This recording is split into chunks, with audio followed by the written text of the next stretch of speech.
So 3 ohms and then followed by the Guru Brahma prayer.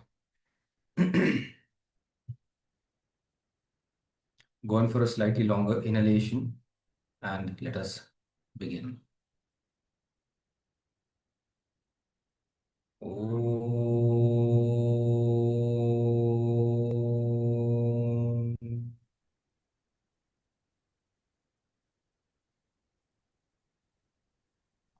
Om.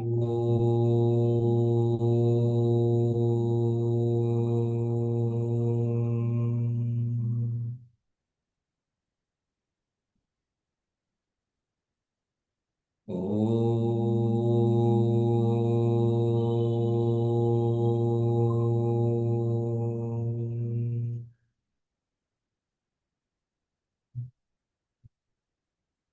Gurur Brahma, Gurur Vishnu, Guru Devo Maheshwaraha, Guru Sakshat Parabrahma, Tasmai Shri Guruve Namaha. Hari Om.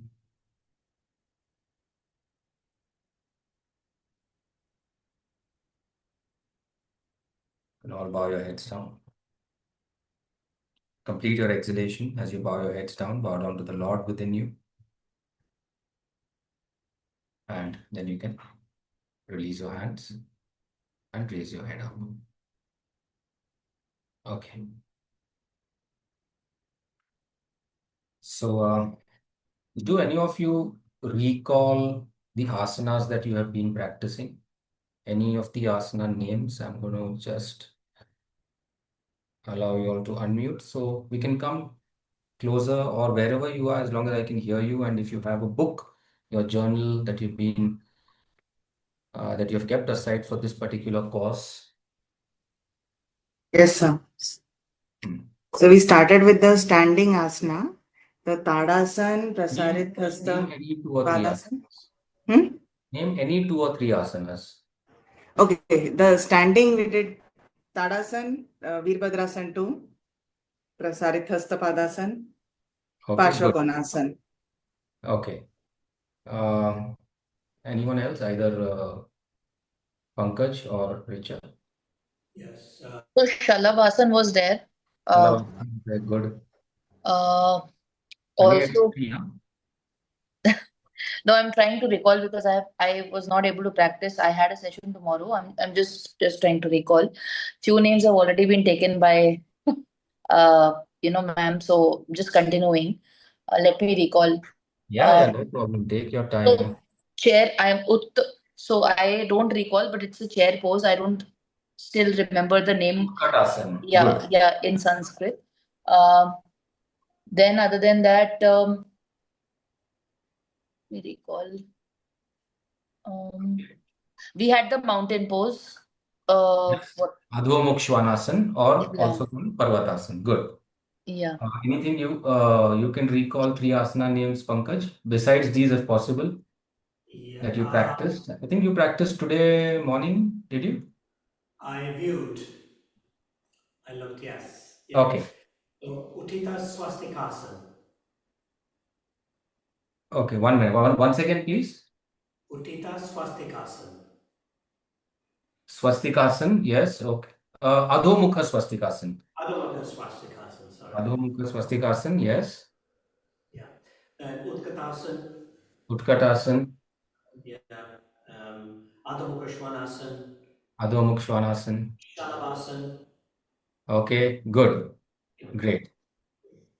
What is the meaning of Adhomukha to all of you? The questions are open. We are having a discussion. Adhomukha. Bending forward or So Adhomukha. Okay, so Mukha means face down. face and Adho means face or the head rather more than the face. So it's the whole area, head and face. And Adho means forward, Down. leaning Forward. forward or bending forward or in the downward direction. Down. Okay, so Adho Mukha Swastikasana. Adho Mukha Shwanasana. So what is a Shwan? A dog. So Adhomukha Shvanasana. So like copying a dog's spine, right? Adhomukha Vrikshasana, which is a handstand. So they're all, if you see, facing down. So that is the etymology. That is the Sanskrit. Uh, how you match the name and you give it to the asana. So Adho means this. And likewise, if you talk about Utkat Asana. So I think the meaning of Utkat Asana was given by Viresh. What does Utkat mean? That's chair. Yeah, so it resembles a chair, but it is the meaning, the literal meaning is a fierce pose. Okay, or also you can say like fierce like a thunderbolt. Okay, so we have like these, every asana has got a meaning. Some of them are named after sages and saints or animals, right? So for example, Veerabhadra. Veerabhadrasana. Which one did we do? 1, 2, 3, or 4? We did We did the Veerabhadrasana. first one, I think. We did the two. Veerabhadrasana 2. We two. Okay. So can I see all do Veerbhadrasana 2, please? Do we know? Do we recall Veerbhadrasana 2?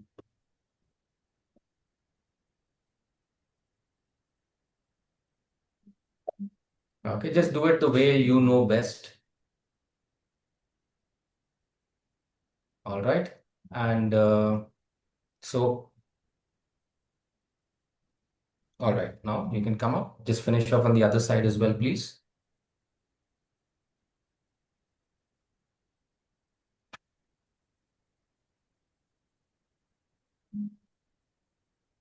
Okay.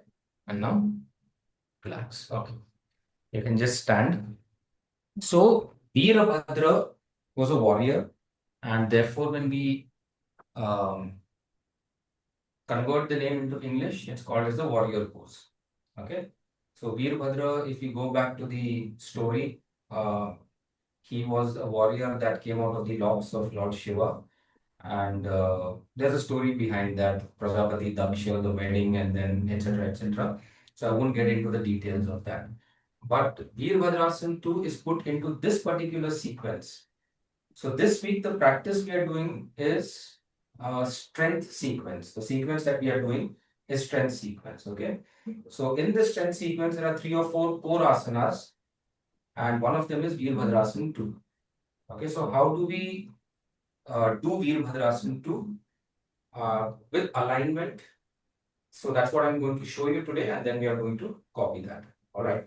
So first is when we are doing Veerbhadrasana 2, the important thing is that we start with Prasarita. You all can observe once. I'll give you all a lesson, a short lesson, and then you can take off from there. So the distance is very important. So if you look at the mat that I'm standing on, this is 6 feet. So most likely all of you will have the same 6 feet mat. Try to measure at least 4 feet. So wide enough. Okay. Then I'm showing on the right side. So when I turn the right foot out to the right, I keep my hip in the center. Right? So I don't turn my hip to the right. My hip is in the center. My trunk is in the center. My shoulders are squared. My left leg is very firm.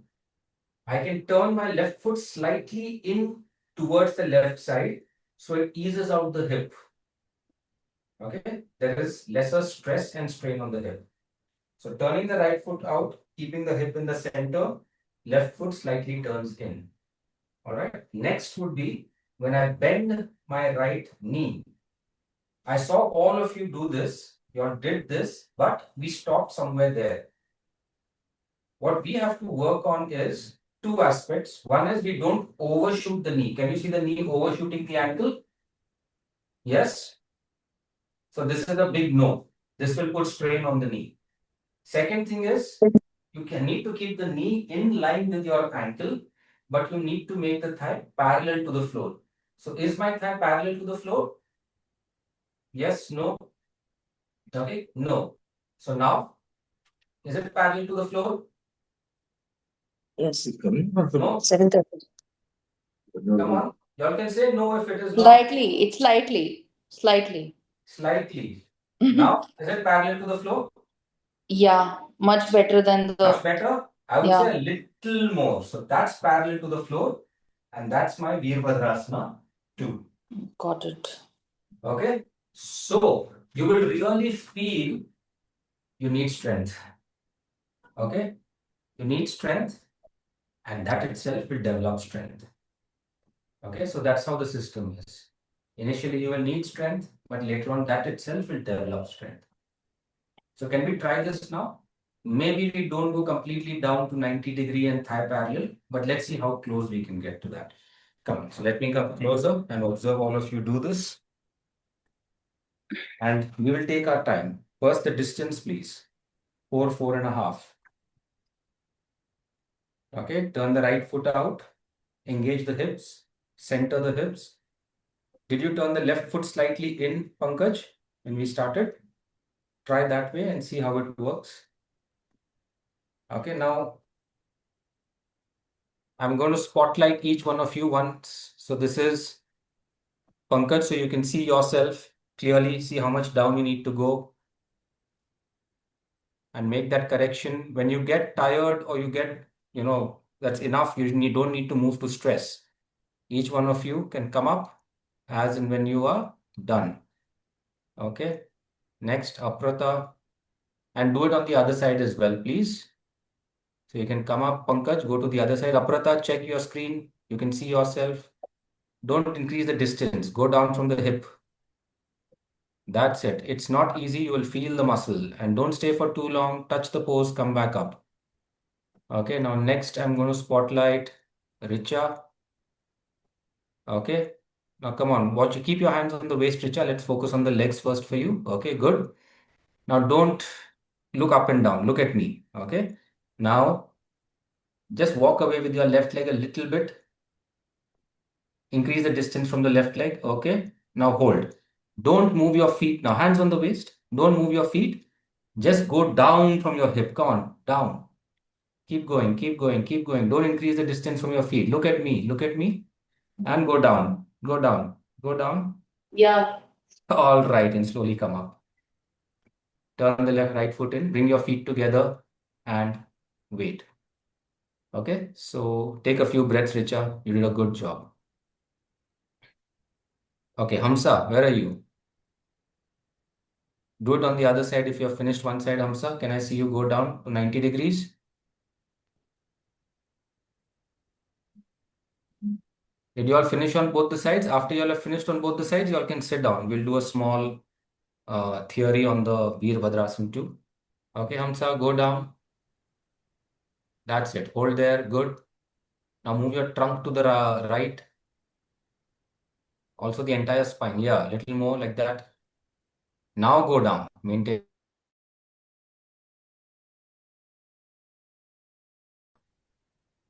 Relax.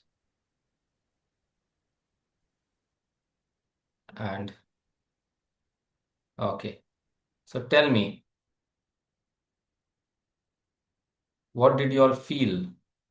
Where did it hurt or where did it feel good? Where did it feel difficult? I want the location in the body. Inner thigh muscles. Okay, thigh muscles. Which part? The top? Or you're talking about the hamstring? Or you're talking about the quadricep?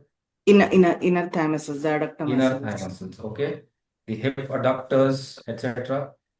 From the groin towards the inner knee. Groin towards the knee. Okay. So from here to here, maybe for some of us. Yes, For yes. some of us, maybe this muscle. When we are spreading the quadricep. leg. Yes. And some of us, when I'm doing it on the left. So maybe I also felt the hamstring, the back of the straight leg, maybe this muscle as well. Yeah. Yes. So the key muscles that, see, when we do an asana, almost all the muscles go. Okay. But for us, the core muscles in Veerbhadrasana 2 is quadricep muscle, the hip flexors, mainly the muscles in the legs. Okay. If our standing asanas are not done regularly, if we do not build resistance and stamina in standing asanas, to build resistance in pranayama and meditation, also, I would put it this way that if you build resistance in your standing asanas and patience in standing asanas, You will build resistance in your pranayam and dhyana. You will build resistance in your shirshasana. Okay? Standing asanas can never be skipped. Therefore, you take any sequence that we will be giving you. First, you will practice standing asanas. Any sequence, be it flexibility, strength. We have various sequences that we will explore. This one is strength particularly. So you will, any sequence, you will be doing standing asanas first. We cannot skip that. We cannot miss that. Okay, is that clear? As teachers, and even when you're teaching as students, and even when you're teaching as teachers, you have to make sure that your students do not skip standing asanas. All right. Now, what are the challenges that one can face when you're doing Veerbhadrasana 2, for example? Maybe somebody comes in and Have says knee pain. knee pain. Okay. Anything else? Okay. So mainly knee pain. Okay. Unless there's something major like a hip dislocation or something like that. So in the case of knee pain, you should make them do the asanas. Okay. Don't skip. Veerbhadrasana 2, but you do it less. So we don't go down to making a 90-degree, but we go down just there, maybe holding there. Now, why you should still do it, even if there's a knee injury, is because this will not affect the knee, but it will strengthen the quadricep. It will strengthen the thigh muscle. Okay. So if your thigh muscles become stronger, it will anyway aid and support the knee. All right. Is that clear? So strength, one of the asanas in the strength sequence, one of the core asanas is Veerbhadrasana 2. All right. So what were the other standing asanas we did? We did a Tadasana. We did Prasarita Hastapadasana. Yes. Then we did Veerbhadrasana 2. Yeah. Yes. Yeah. We did Trikonasana. No. We did Yes, ma'am. Parshvakonasana. Parshvakonasana. Yeah. Yes. Good. So we did Parshvakonasana. So I won't put Parshvakonasana so much into strength. I'll put it more into flexibility, although you require strength, but mainly flexibility. That's why I'm not focusing on Parshvakonasana as much, but Veerbhadrasana too.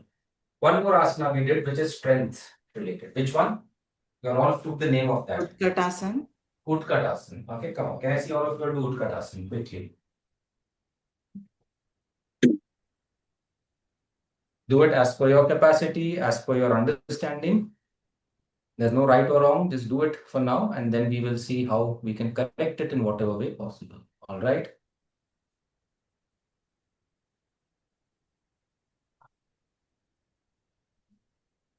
Okay. Whenever you feel that's enough and you want to come up, you will come up.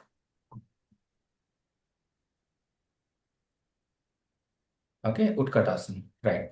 So when you are doing Utkatasana, what muscles did you feel?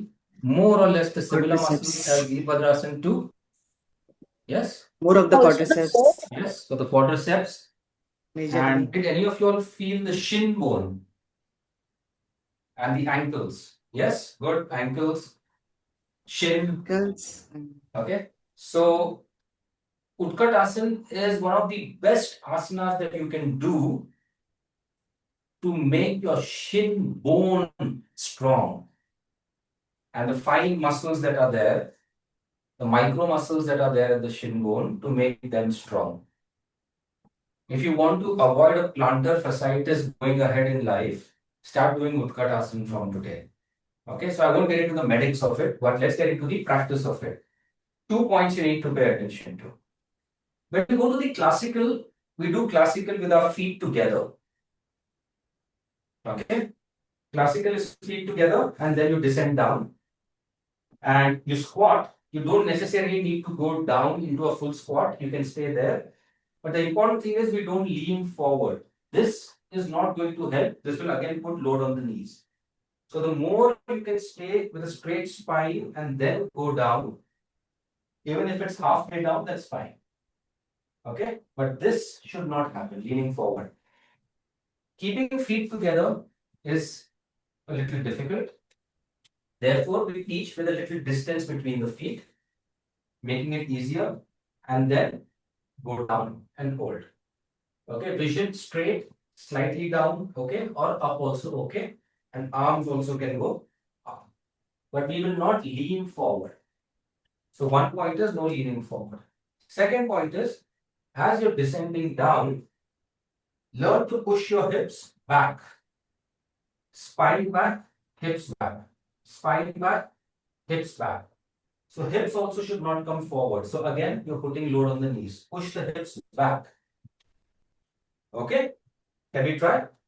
Only 2 points. Push the hips back as you're squatting and try to lean and fall back. And then let's see if you all feel any different muscle when you do this.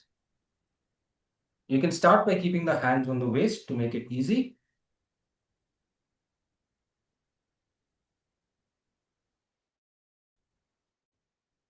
What you will is you can't go down too much initially. But again, do you feel any new muscle? That's the question that we need to answer now.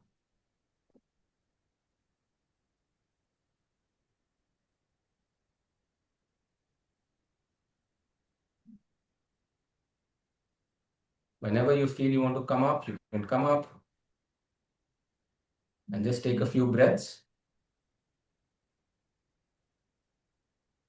and make a note of these 2 points, the core instructions, what to avoid. That is leaning forward from the spine and not allowing the hips to go forward. Did you all feel any other new muscle? By any chance, did anybody feel the shin bone around the shin bone or not yet? Felt around the shin. Okay, it'll come up. It felt around the You shin and felt it? quadriceps. Okay, good. Anybody feel it on the knee? Just ankle was soft. Ankle is fine. Ankle. Ankle में आता है. Knees? Anybody knees? Quadriceps जब pull होता है तब knee पे थोड़ा Quadricep पे लगता है. आता है, ठीक है. But you know, there's Quadriceps a and knee and discomfort, shin. knee pain that you feel it's not right. You should not feel that, anybody. Okay? For that, again, the trick is pushing the hips back. The more you push the hips back as you're squatting, so initially don't be interested in going down as much as parallel to the floor. Over time, develop that skill or the resistance, but focus more on the technique. So even if you're underdoing it, it's okay.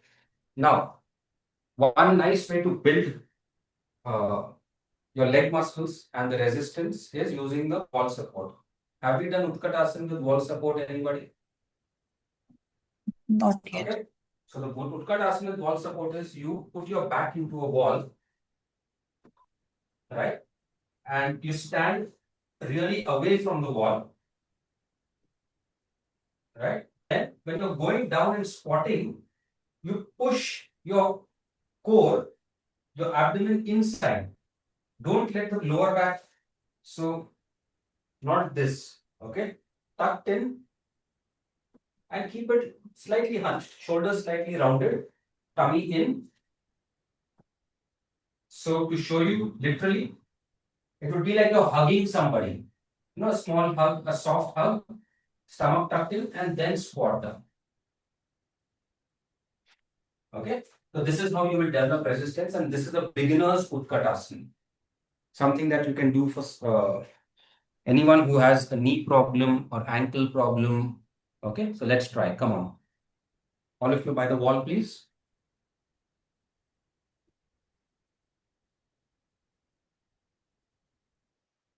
And about to observe that your knee does not the ankle. So if that's happening, walk away from the wall. Pankaj, walk one step away. That's better. Okay, and just hunch your shoulders, round your shoulders, and exhale, tuck the abdomen in, then descend down like you're trying to maintain a contact of your lower back to the wall. And descend down. As far down as you can, that's up to you. You should feel it in the core, you should feel it in the quadriceps, hips, but not on your knees. And whenever you feel ready, you can also come up and relax. Okay, is that clear? The two variations for Utkatasana. One is independent, two technical points in independent, pushing the hips back and not allowing the spine to fold forward, keeping an elongated spine, not a flexed spine. Flexed means forward, which we will learn in the course, all these designs of spine. And the second variation, to develop resistance, to develop strength in the legs, as well as a good variation for beginners, is wall support. Any questions here so far? So I have a question. Like in Yes. case if you weigh on the higher side, right? So obviously you will find initial struggle in balancing. Like at times I do run out of breath, right? So how do I manage it? I mean, will this is this something which is going to improve with time and practice? Of Or course, yeah. it will improve with time. Don't worry. You just do it. Okay. And the moment you start feeling breathless, you have to stop. Okay. Doesn't matter the instructor telling you and pushing you, do it, Richa. Karo, come on. No. Don't listen to the instructor. Got it. Listen to your voice. Come up. Can't do, stop. Again, redo it if you have to. Okay. Okay. So keep this point in mind. And this goes for all of us as teachers that, we to push somebody to do extra, we need to really have a lot of experience and the skill, and probably even have the far side that you're not injuring the person, because the program is teaching, but teaching with safe and effective standards. Okay, safety first, then effective. First safety. So yes, Pankaj, did you raise your hand for a doubt or a question? Yes. What is the direction of the tailbone? Sorry, repeat that please. What is the direction of the tailbone? In which asana? In Veerbhadrasana? In Utkatasana. descending down. Down. Okay. Descending down like you do for Tadasana. Thank you. Okay. So that's what happens when you push the hips back, you descend the tailbone down. Okay? All right. Then, what was the sitting asana that we did in the sequence? Dandasan, Marichasan, Good. Marichasan was a sitting twisting asana, and the twisting. sitting asana was Dandasana. Can I see you all do Dandasana, please? All of you.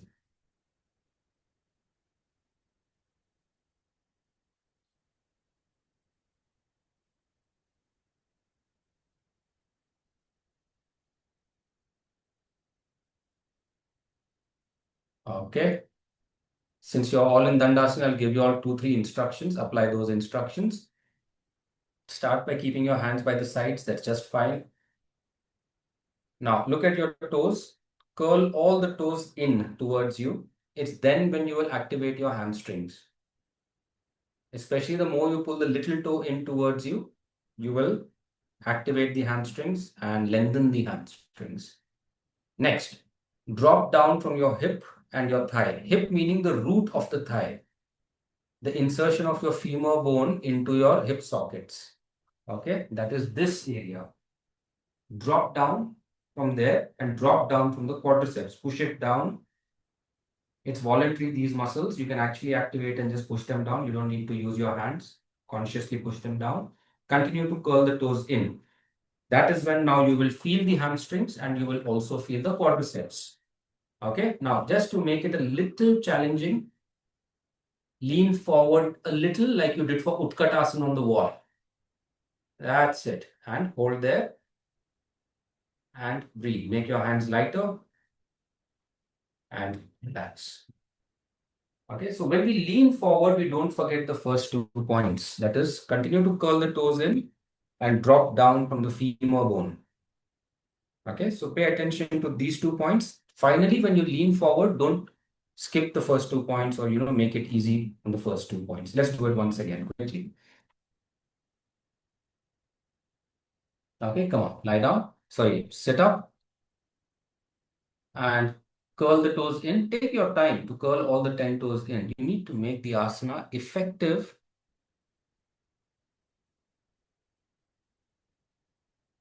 All right, second step, effective for the hip, for the quadricep. Reduce the space between the back of your legs and the floor. Third step, hands lighter, lift the spine a little bit and gently lean forward and hold. So you will feel the quadriceps, you will feel the thigh muscles, the hip muscles. Maintain the 2 points, 10 toes, look at them, curl them in properly. All right, and now relax. So again, very similar muscles to your Virabhadrasana 2 and Utkatasana, yes? So that is what we are focusing on. When we talk about strength, it's about mainly developing a lot of strength in your quadriceps, hips. Hips are a part of your core. So by Dandasana, you will definitely develop a good, strong core. Okay? So I had trouble in curling one set of like toes in my legs. Like one side was easy, the other side I tried a lot, but it was not like properly curling inwards. I tried a lot during the second time also. You tried, right? Yeah. Yes, that's important. Okay? With regular trial, you will get better. Listen, we have all been there, Richa. At this point of starting and trying and then eventually practice, we'll get better. And there's nothing to say. At some point, we might again become zero as time goes by. Okay, so practice and what you're observing, make a note of that. So that next time when you're doing it, see if there is any improvement. Then again, next time you do it, see again if there is some improvement. Okay. Over the course of these 8 weeks, we will be doing Dandasana very often. So, especially now in your self practice. Yes. So when I was pulling the toes in, I started to get some external rotation. So the more I Yes. tried, the more external rotation I was getting. So I don't know if that's correct or not. No, it's not. But it is natural that it happens. That's because, okay, any idea why that is happening to each one of us? Because the interaction with our little toe is gone. Our interaction with our little toe is gone. We don't interact it. It's like, it does not, you cut it and keep it also, it does not matter to us. That much we have become negligent about our little toe. So now if you try your Dandasana, you see it does not listen to us because we have neglected it. Okay. So the external rotation will happen initially. Okay. So how can I eliminate that external rotation? I don't like it and I'm trying hard, but I can't eliminate it. What can I do? Since the question was from Pankaj, and Pankaj has got a block next to him. You will take that block, hold it between your knees. All of you can stay where you are and just observe. I'm going to spotlight Pankaj. Doing your Dandasana, hold the block between your knees and partly between your thighs. Now do your Dandasana the way you are doing, the same way. Okay. Rolling the toes in, curling the little toe in first. We won't lean forward, sir. Just focus on the toes. I want you to pull the little toe in towards you and get it in line with the big toe. So this has to be your practice whilst gripping the brick. Don't leave the brick. If I ask you to lift the legs up also, you should be able to grab the brick and lift up. Of course, we won't do that, but that should be the idea of holding the brick. It's not just place, you grip the brick and practice just pulling the little toe in, releasing it. Little toe in, releasing. Okay. So this is the practice to get the alignment and life back into our little toe and the muscles that connect from the little toe all the way up to the sides, your tibia, all the way to the outer knee to the IT band. Okay, so that's a little bit of an extra trivia for us. You all can practice that. All right, next.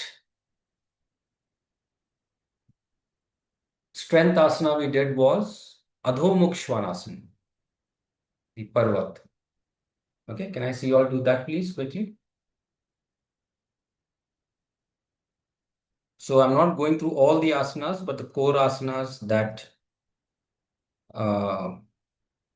correlate to your strength sequence. Adho Mukha Svanasana. Just do it once, and once you finish, you can slowly come down and relax.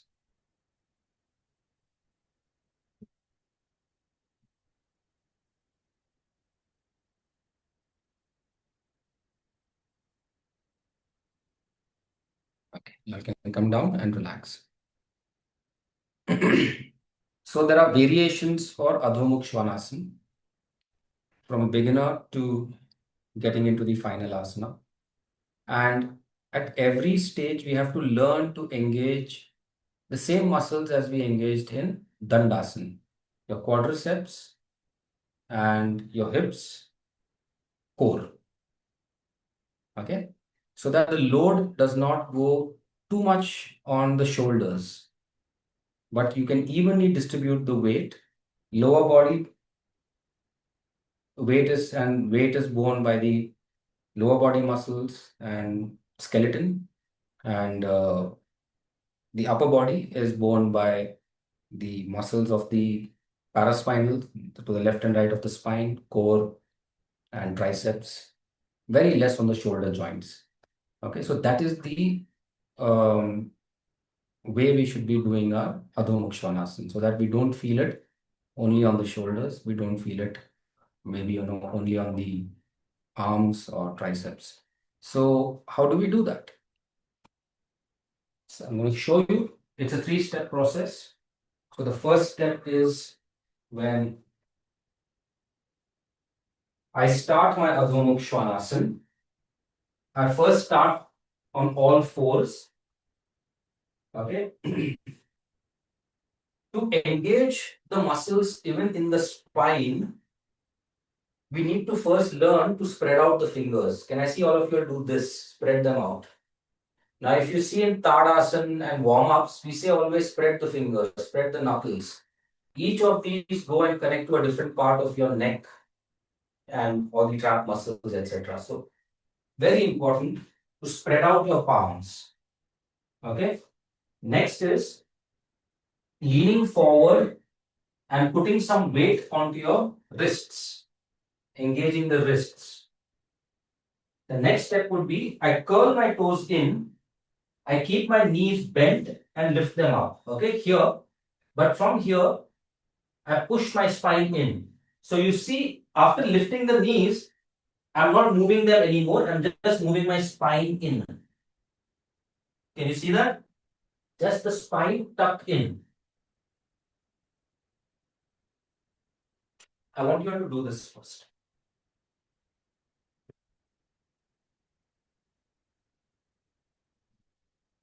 All right. So first, spread out the palms and lean forward so you feel the weight on your wrists. Then lift the knees about 4-6 inches up. Now push the spine in without taking the knees higher up. Take the knees a little more lower. That's it. Push in, push in.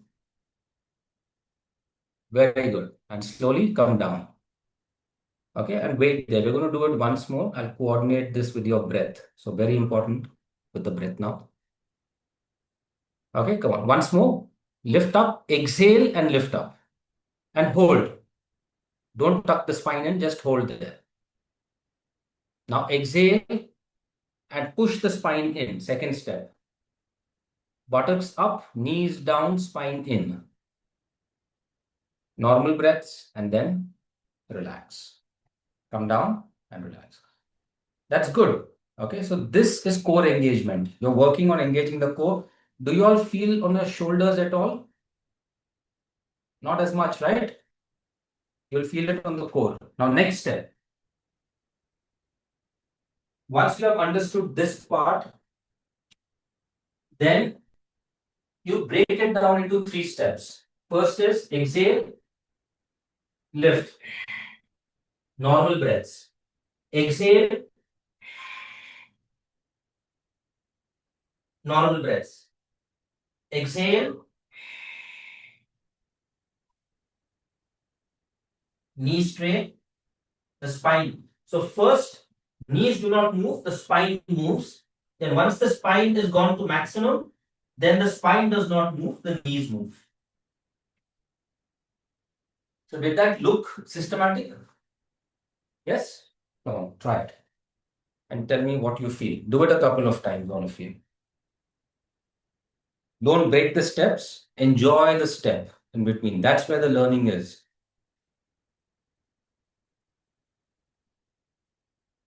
Hold in each step for at least 2 breaths.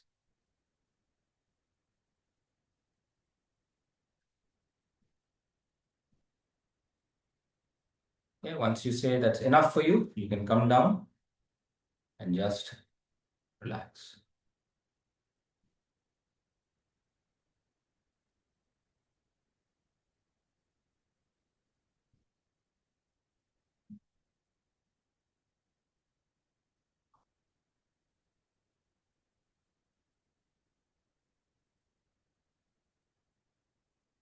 Okay, come on. Feedback, doubts, or everything good? Did it feel different, more controlled? It felt very easy to do. It felt easy, no? Very easy to do than what we did before. Earlier, it was completely straining on the arms and the hand, and engaging the core was difficult. But when you asked us to engage the core before in the second step, it was so easy. And the toes, the heel also could touch down. Heels could touch down. Yeah. For the length that you got for hamstrings Yeah. and quadriceps. Good. So Otherwise, the core muscle was engaged and heel could touch down. That was in the morning. I couldn't do that. good. So this is what happens when, for us as teachers, we demonstrate so much and we do so much. So we have to know these tricks and, apply it rightly. It is So done in a systematic way. It is so right. it is. I didn't get strain on my neck also. It was good. Chalo, good. Was that a little easier for you, Pankaj? Did you find any change? Yeah. What about you? Have you done this asana before, Ruchi? Ruchi? Richa? Yeah, I've done it, but I think I had attended one of the classes by Dr. Rajshri. So even she had spoken about this form. I think Ah, where you had broken down, it became all the more simple good. to remember. Yeah. Now you have to do the same thing reverse in Navasana. In Navasana. In Okay. Navasana. Okay, so in Navasana, we do the same thing where you sit upright. Okay, so I think Viresh taught you this version, which is much easier. You hold your thighs up, right? Yeah. Make the legs straight, and then you release the arms. Okay, can we try? So 3 same. First, exhale, hold, pull up. Okay, normal press, and exhale with an exhalation, and then